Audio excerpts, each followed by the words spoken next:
Okay, so the other thing which I have done, I'm sorry about this, is that I have disconnected the lead of the battery.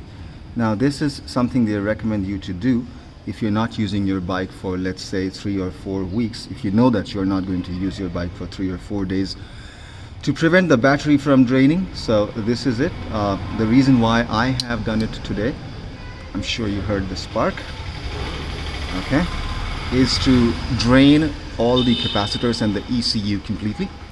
So I've plugged it back in nice and tight, and okay, I have to do it with one hand, so it's going to be a little tricky, but this cover needs to go back on to make sure that, you know, doesn't get dirty, or to stop water from going in. Okay, so I've put it back on, the battery is connected, and the ignition was on, which is why you heard the spark. So as you can see, the time has reset, but I'm going to give you a little taste of how this has changed the sound of this. So the first thing, that was the sound of the fuel pump, and now it's time for a moment of truth.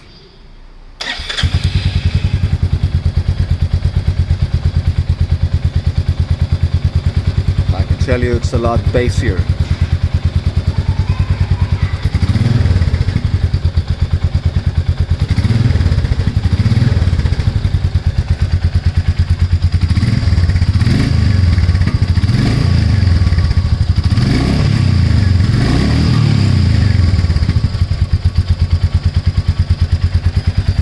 That thump is a lot more evident now.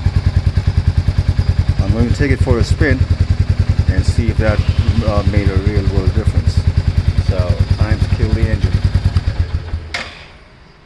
Yo. Maybe once again. Okay, that's the speed of doing a full sweep. Turn on the fuel pump.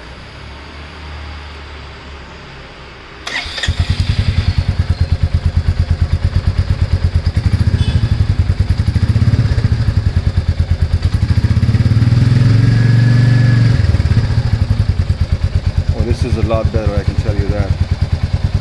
Okay? Alright. Thanks for watching.